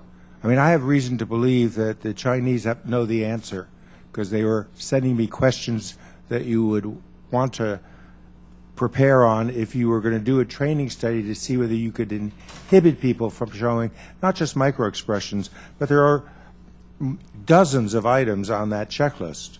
Our government has not decided that it's worth finding out whether you can beat the system. Other governments are finding out and may be selecting people who can and training them so they can. We just don't know. We know about the polygraph. We know countermeasures are quite successful. We know about some verbal means. We know they're quite successful. If I could have a moment more, sir. Okay, go ahead. You've heard some complete contradictions between Dr. Hartwig and myself. I think if you look carefully at the literature, you would find that it comes out supporting me, but how can you know? What I think you need to do when you get a disagreement among scientists is you need to establish a advisory panel of experts who have no vested interests and no connections to hear from the people who disagree and look at the literature and resolve it, because you're really being given in this testimony advice that's 190 degrees opposite in terms of is there a scientific basis for what's being done. But you could argue, and I don't know whether Mr. Willis, Dr. Willis would, that if this validity study holds up to scientific scrutiny, to everyone who's looked at it, to this committee, if it's as successful as the report is, you've got to be doing something right to get that kind of success. So maybe it's just of scientific interest to find Thank you, out. Dr. Ekman. Mr. Lord is chomping at the bit here. Go ahead. I'd like to respond to Dr. Ekman's point. In fact, that was the key recommendation of our May 2010 report, was to have an independent panel review the results of this current AIR validation effort. We think it's very important for a panel to be established that has no ties to the current program, that's not an advocate of the current program, to help weigh in on this very issue. I think it's very interesting that the panel today shows a lack of consensus, which was the basic point I made in my earlier statement. There's no scientific consensus. Well, on a subject like this, you'd expect to be a broad range of disagreements. Has a panel like what you're recommending been suggested in one of the budgets or lined out somewhere, or is this something? Yeah, DHS agreed to establish an independent panel to review the methodology of this so-called AIR validation effort, as well as to review the final results. But as Mr. Willis indicated, the final results of this latest validation effort have only recently been submitted. I believe he said as of last night. Okay. I think I've run out of time, so I'm going to yield back. Mr. Holgren, 5 minutes. Thank you, Doctor. Thank you all for being here. I share the frustration with some of the others that TSA is not here today. I'm a new member here at Congress, along with quite a few others, and so have been traveling much more in the last 3 months than I've ever traveled in my life. In fact, just on Monday, the trip out here, I had my first experience of the full treatment by TSA out of O'Hare, and it was interesting. Didn't realize that it involved turning your head and coughing, but I now know that is what it is. But you know, it's important for us to have these discussions again to protect our liberty and freedom, while at the same time making sure that we have security. So I do thank you for your role. I think what I'm learning is that we've got a lot more work to do and a lot more discussion that needs to take place. I just have a couple questions. Dr. Rubin, if I can address my questions to you, if that'd be all right. Much has been made about the science and research behind the ability for an individual, or in this case, BDO, to detect emotion, deceit, and intent in another individual based on a combination of verbal and nonverbal and microfacial expressions. I wondered, speaking broadly and keeping it as simple as you can for those of us laymen, could you just tell us the state of the science as it relates to the detection of emotion, deceit, and intent of behavioral cues? Yes. In general, I guess I would agree with Dr. Ekman in the sense that we are at the point where there's two things going on. Most of the studies, if you look at something like voice stress analysis and look at there was a meta-analysis done by Sajida Bhatt and Susan Brandon coming out of the Defense Department, what you basically show in most of these studies, it's no different than chance. So, and agreeing with both Dr. Hartwig and Ekman, there's a lot of controversy here, and there's very little real science and validation. And it's not just about field evaluation when you can't do it. Again, there has been a committee established on the spot regarding the report. I'm on that committee, and we have not been asked to do any scientific validation overall of the program, just to look at one particular thing are the results different than chance? So I'm agreeing here that what's really needed on these issues before we continue to invest more money is to really establish, without putting any information at risk and stuff like that, establish a baseline about what's doable, what's not doable, what's known, and what's not. So this is the classic issue of, do you test first and then field it, or field it and test? In this particular instance, considering the investment, considering the intrusion on people's privacy, I think it's absolutely time to be testing, validating, and scientifically exploring these things now before we continue to do significant investment. I'm not saying we shouldn't continue the program. I think it's got as important, but right now we need to establish on some of the known kind of things that we're doing without giving anything away. Is there good science behind it? Otherwise, we're throwing money down the drain. I think kind of following up on that, one of the concerns that operators have is that behavioral science is not dismissed because there are issues dealing with the validation of specific cues. Can you speak for a moment on the importance of behavioral science in counterterrorism context, and then what its limitations are, what its strengths are as far as our work for counterterrorism? Okay, well, we're changing the topic a little bit because we're moving to counterterrorism. I think that the behavioral work is broad in counterterrorism. I think it's extremely important. Again, when we get to counterterrorism, we're broadening the argument out because you get to analysts. There's been an excellent report that was on a committee chaired by Baruch Fishoff. There's a lot that's known, and again, we touched on some of this, and a number of the panelists did. You're starting to get involved in behavioral issues of attitude, of biases, stemming from the original intelligence work of Richard Hoyer on cognitive biases. There's a lot that we know. The issue becomes structural and organizational. Given what we know, well, two things. What do we know? And what don't we know? With the stuff that we do know, how do we make sure it's being most effectively used by the intelligence community and by whoever else needs to use it? On those issues where we're not entirely clear, where things are uncertain or controversy, how can we move ahead? And then there's emerging technologies that we're going to start to be seeing used. We see some of them in terms of the kind of devices like X-ray, but things like neuroimaging, remote imaging, and sensing of other things. That's where I was speaking of the seduction of technology. I support that stuff greatly, but we need to make sure on stuff that's new and emerging that we also get a handle on it. So I think the behavioral stuff is growing rapidly, extremely important, but I think that we're not doing a comprehensive approach to essentially deploying it in the field before it's being appropriately evaluated. I see my time is up. I do want to thank you all for being here. I do feel like this is a start of a discussion that we need to continue.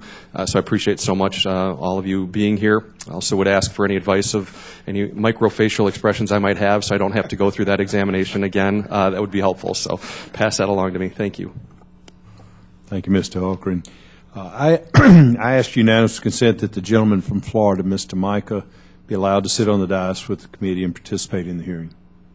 Hearing none, so ordered. Mr. Micah, you're recognized for 5 minutes. Well, thank you. And first of all, thank you, Mr. Chairman, Mr. Bourne, and Ranking Member Edwards and other members of the panel. I have a great interest in the subject that you have before you. As you may know, I was involved in the creation of TSA when I chaired the aviation subcommittee in 2001 for some 6 years after that, and watched its evolution. First, I might say that I'm absolutely distraught that your subcommittee would be denied by TSA the opportunity for them to be here and possibly learn something or participate. I don't want you to feel like they're just ignoring you. They've ignored our committee and others, so they have a history of this, and I will work with you and others. In fact, I think we need to convene a panel of chairs of various committees and somehow rein this agency in, and it has an important mission. I'm just stunned again that they would not have someone, at least to hear from the excellent panel of witnesses you've had here today, particularly when they come and ask for more money. Let me just tell you my involvement with the SPOT program, again, as chair of the committee that created it. I followed TSA and its successes and failures, and we've deployed a lot of expensive technology out there, and unfortunately the technology does not do a very good job, and the personnel failure performance rate is just off the charts. And if you haven't had the classified briefing on the latest technology, which are both the backscatter and the millimeter wave, I urge you to do that. Had GAO review that in December of last year, and then the pat down, which was sort of their backup new procedure, which they put in place the end of last year, and then I had that reviewed by GAO in January. But that failure rate is totally unacceptable. The way we got started on SPOT is I found the technology lacking in reports of performance, both by screeners and the equipment they used, as leaving us vulnerable, particularly after the Chechen bombers. And I think we bought some puffer machines at the time. I remember going up having those tested. They didn't work, but they promised me they would. They deployed them, and they didn't work. So we needed something in place. We encouraged looking at the Israeli model, and you can't really adopt the Israeli model because they have a much smaller amount of traffic. We have 2/3 to 3/4 of all the passenger traffic in the world, and that's part of America. You know, you get on a plane, you go where you want. People just have a magic carpet through aviation in this country. So that's how we started this. I've observed their operations, and I can't evaluate them. We had GAO evaluate them, and you have some representatives here to tell you that the failure rate is unacceptable. It's almost a total failure. And if it wasn't money and personnel, maybe it wouldn't matter. But they've got 3,300 SPOT officers, I believe, in the program, and they've got $250 million in expenditures and asking for more. What I heard today is that, again, it doesn't work. I didn't actually get to hear the suggestions, and I would look for them. I had to leave before I heard all of it. Some of the suggestions on the amount of time to do a verbal interview would improve it, but maybe finding some way to get us to a number that we could have some exchange.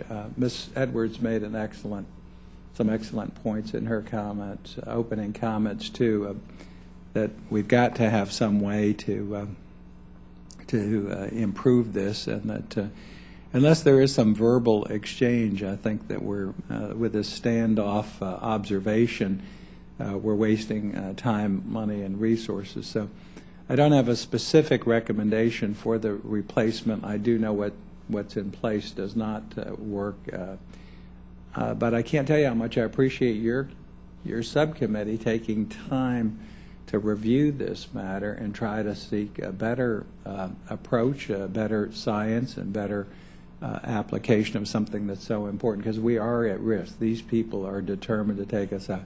Just came from another meeting with folks that developed both backscatter and millimeter wave, which is two technologies we're using. And the scary thing there is we had witnesses in one of the other hearings that said that both of those technologies will not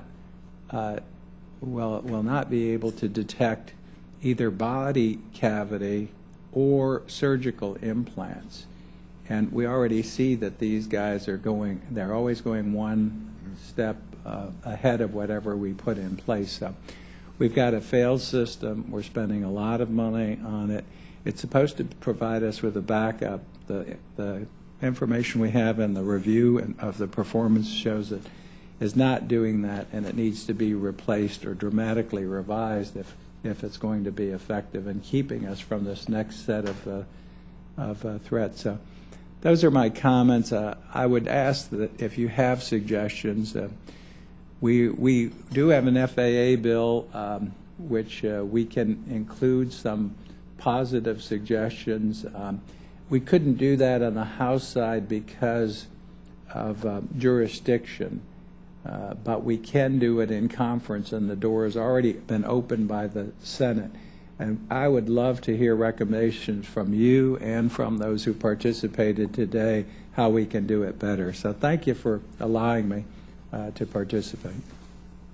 Well, thank you, Chairman Mike. I appreciate your being here and appreciate your comments. I think I can speak for Ms. Edwards. We both are very concerned about national security. We both are concerned about civil liberties. We're both concerned about that we make sure that the flying public are safe, and appreciate her input. And I hope that she'll find some way that maybe we'll have those terrorist subjects that we can put in a study, so that maybe some kind of behavioral science can be developed to try to identify these folks. We'll go to our next round of questioning, so I recognize myself for 5 minutes for questioning. Even if the spot is more than 9 times more effective than random, we still are talking about very low base rates. Mr. Lieutenant DiDomenica states in his testimony that the base rate for terrorism is .0000000, I think one more 6. I hope I didn't get too many zeros and did not leave out one. Can any of the panelists help put that into perspective? Anybody?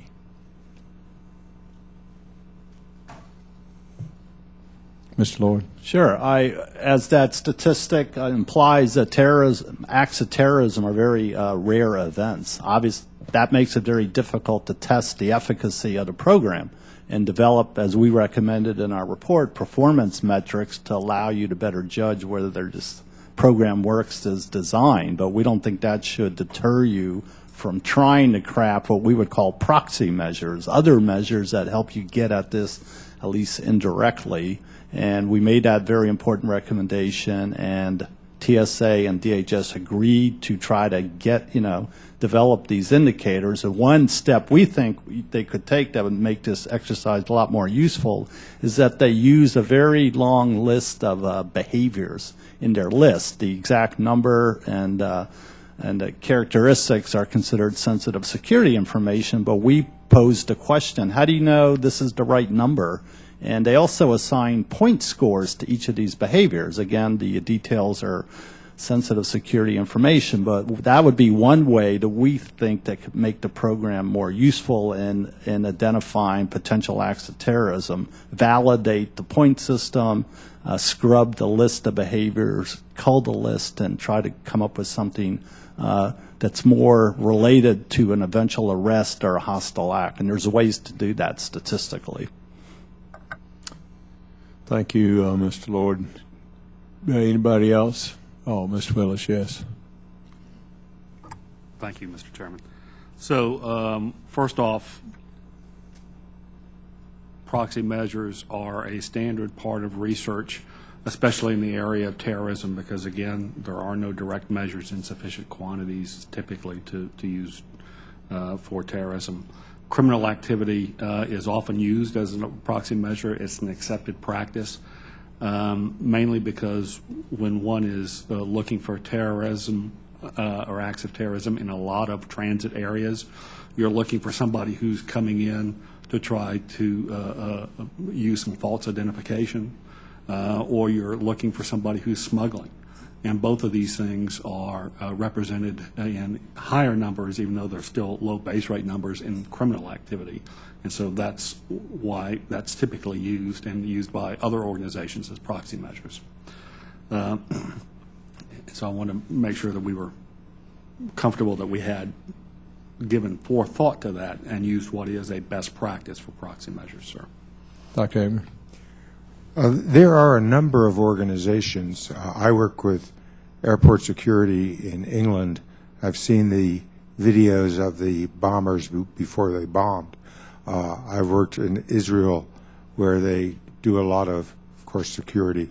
But even within our own government, the different parts of DOD that deal with counterterrorism and the attempts to identify terrorists in field military situations, there's no sharing of information. There's a lot of information out there that hasn't been brought together. It's sensitive, but it needs to be brought together, and then with that database, take a look at what's on the spot list. I haven't seen what's on the spot list for 4 years.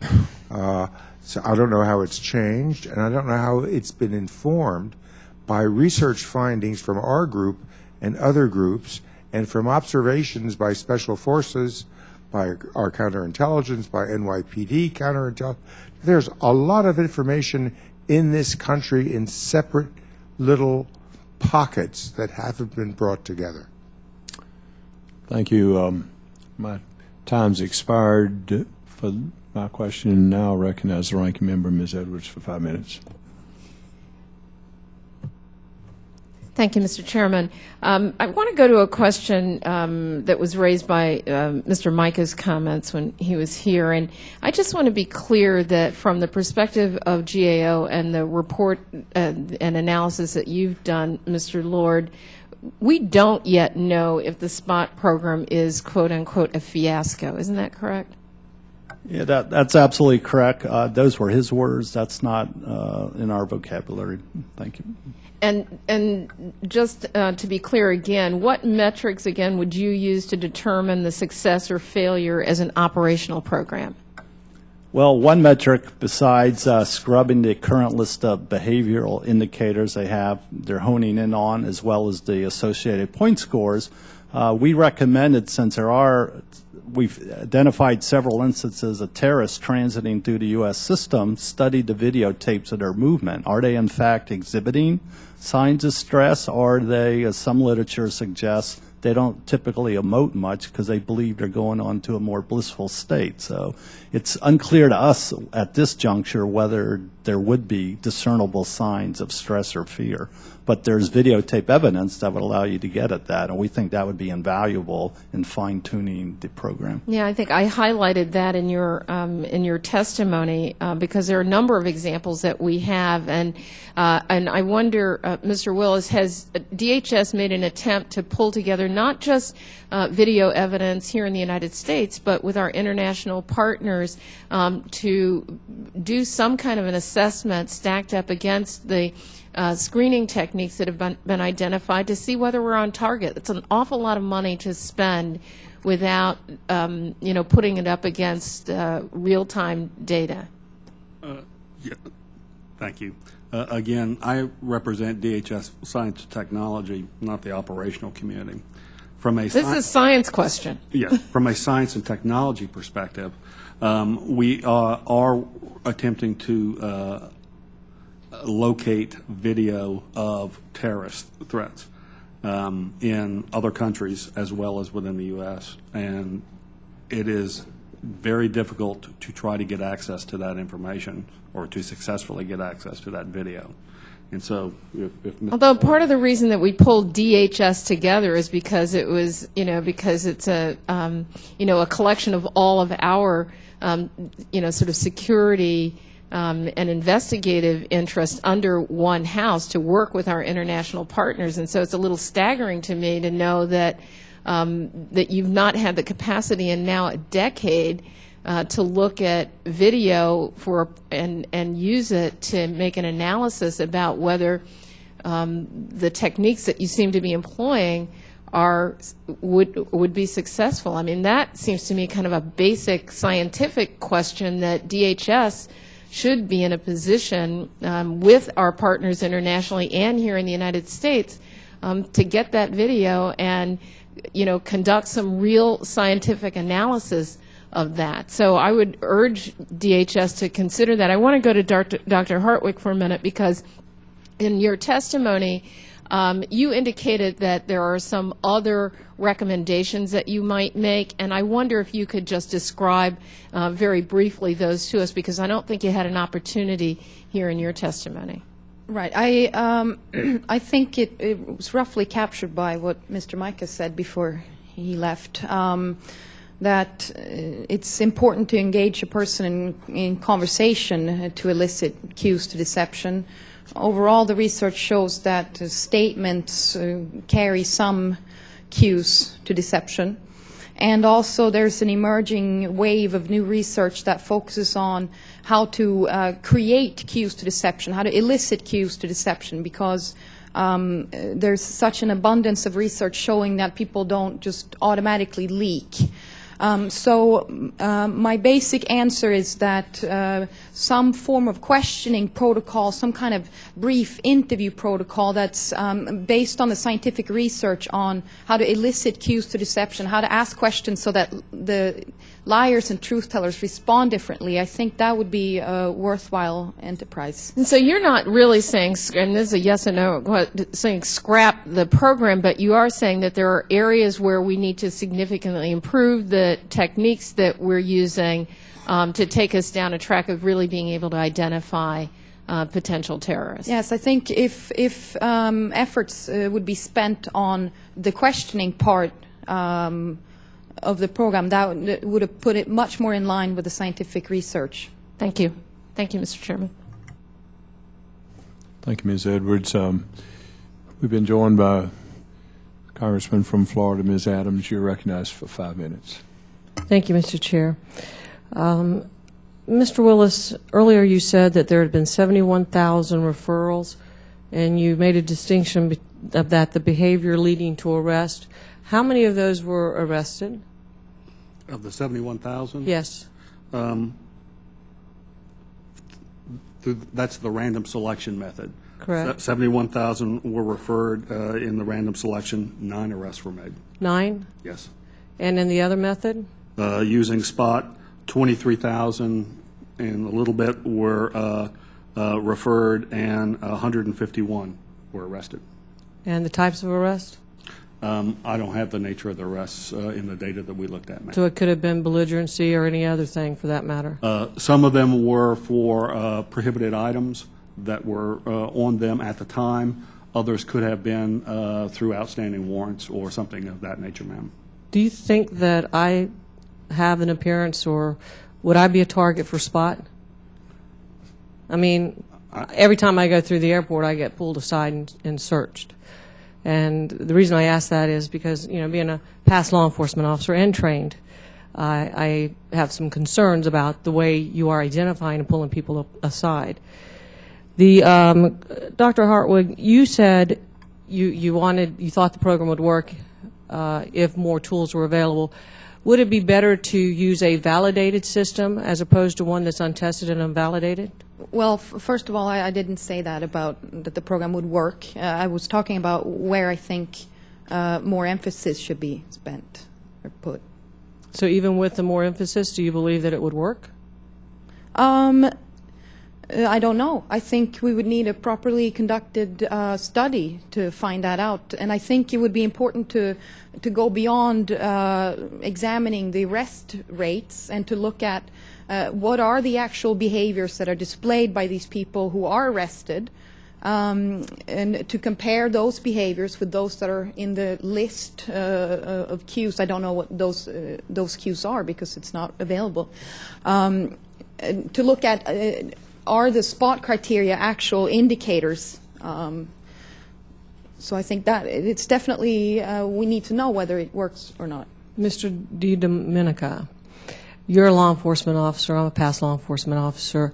Do you believe that the TSA employees have enough training and the skill sets based on the training they're receiving to employ, or, to provide this type of screening at this level? I think with a proper follow-up by trained law enforcement that they do.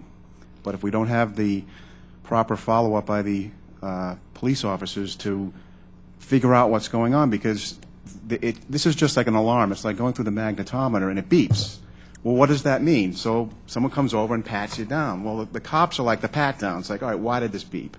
And so if you have that level of follow-up by trained law enforcement, I'm comfortable with the training they receive. But without that level of follow-up, I'm not comfortable. So would it be your opinion that there needs to be more training? Yes. I'll you back. Thank you, Ms. Adams. Mr. Wheless, I've got another question for you. Does TSA plan to use R&D to improve the SPOT program, or does it believe the program cannot be improved upon? We do have some ongoing research with them, and if I may say, this is one of the beginning research elements that we have with TSA, sir. And in fact, it was started in 2007 prior to GAO's interests. Its focus is specific, not to evaluate absolutely everything going on with SPOT. That's a huge tasking of which we are not tasked or resourced to do. This is looking at the indicators, the checklist itself, the existing checklist. The first question that needs to be asked from a scientific perspective is, does the checklist as it's currently put together and as it's currently deployed accomplish its mission? You would like to be able to compare that against random and against something else that's been shown to be out there and valid. But the fact is that there isn't another behavioral-based screening out there employed by any other group that we're aware of, either in the U.S. or abroad, that has been statistically validated. And so we've not been able to address that. So we compared this against random, which is the first scientific basis. So TSA is doing research? We are doing research that supports TSA.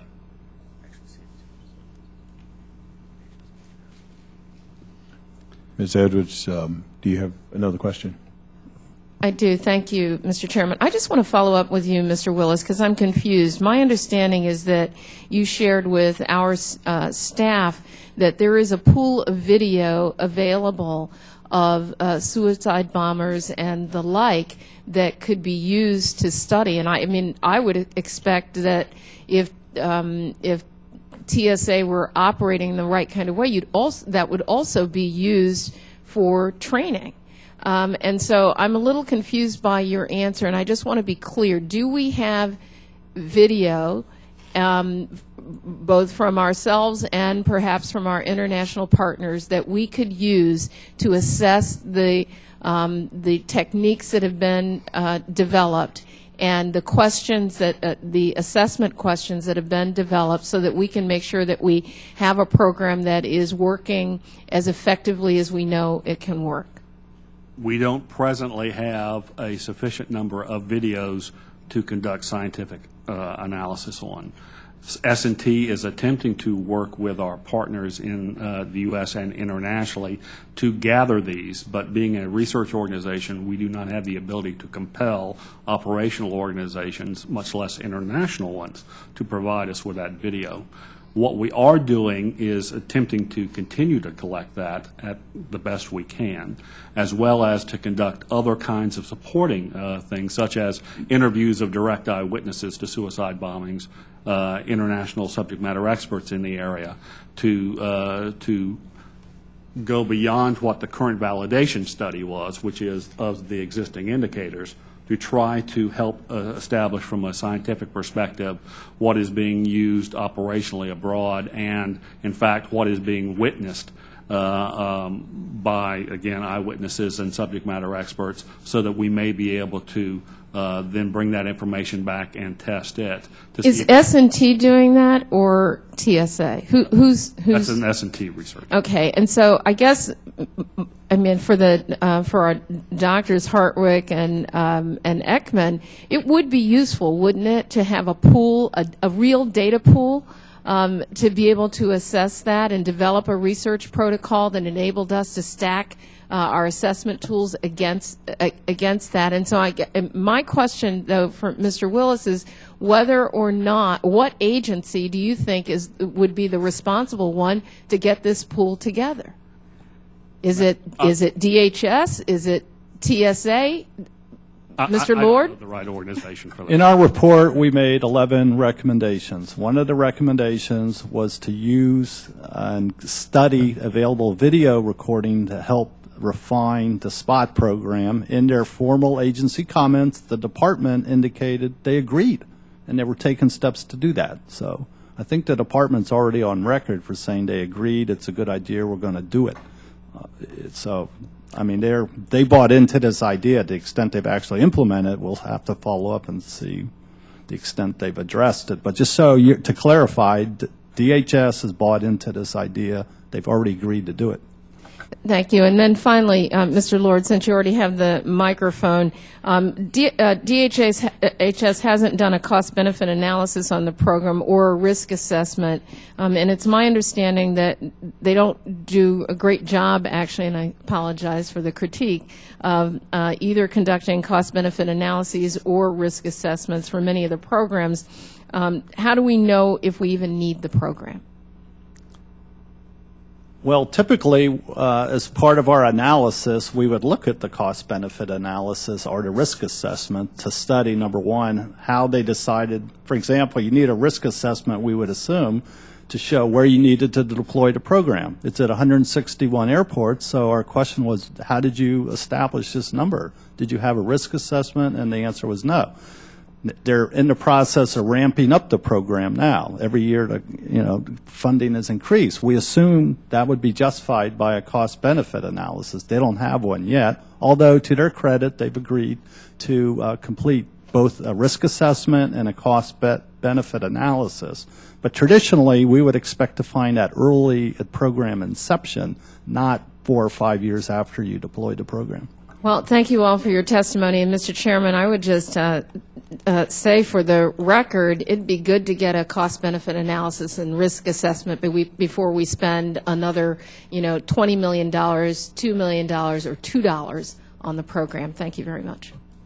And I agree with you, Ms. Edwards. Ms. Adams, you're recognized. Thank you, Mr. Chair. The program, Mr. Willis, has been ongoing since 2007. Is that what I heard? The validation research study has been ongoing since 2007.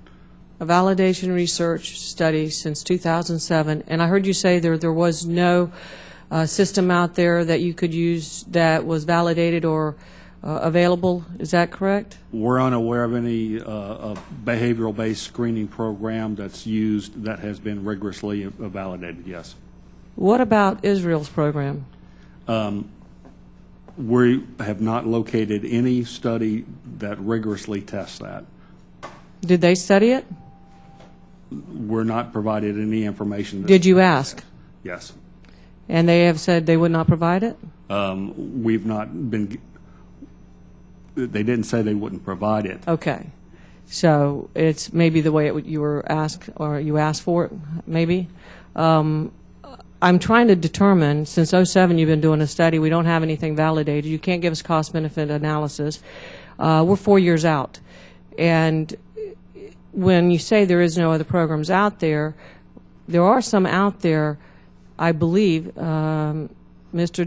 DiDomenica, is there programs out there? There are similar programs There are similar programs for behavior assessment, principally for law enforcement. I mean, I've been teaching BASS. There's a DHS program called, it's approved by DHS, called Patriot. I have another training course called HIDE, Hostile Intent Detection Evaluation. But these programs are given, it may be a few days of training, and then people go off and do their thing. There's no follow-up. In other words, how successful is it? I mean, people, I think, are getting good ideas. They're getting good techniques.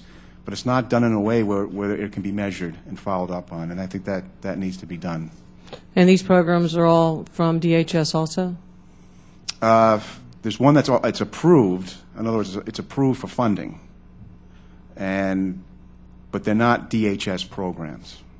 Okay, so they're funded, but they're trained, and then they're kind of sent out, and there's no true follow-up. Is that what you're saying? Yeah, there's no collection of data about success or failures or effectiveness.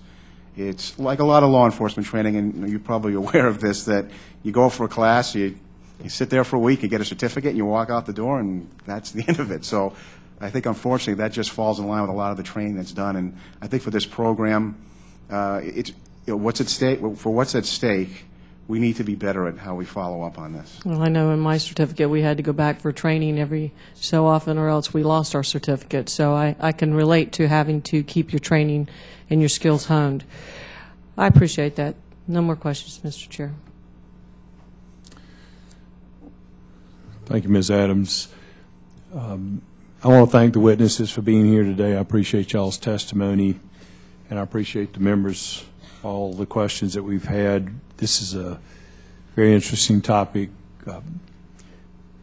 I'm, again, very disappointed that TSA has refused to come, because there are a lot of questions that I know Ms. Edwards and I both would like to have asked TSA if they had graced us with their presence, and hopefully we don't have to go down the road of requiring them to be here in the future. But we will look into that, and they will be here at some point, I hope voluntarily, and I hope you'll pass that along to the folks that are in the position to make that decision. Members of the subcommittee may have additional questions for the witnesses, and we ask that y'all will respond to those in writing. The record will remain open for 2 weeks for additional comments by members. The witnesses are excused, and the hearing is now adjourned.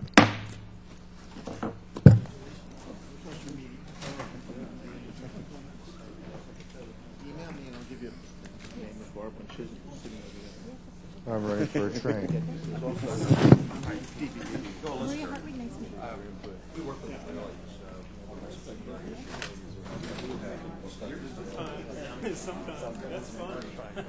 They should have used NLP as a comparison. Marianne? Okay, good. They should have been. Thank you, Ms. Edwards. Random NLP. I don't have any misconceptions about it. Well, but the NLP is an observation. I know where you stand. You've been very clear about that. I'll get in touch with that stuff. It was great.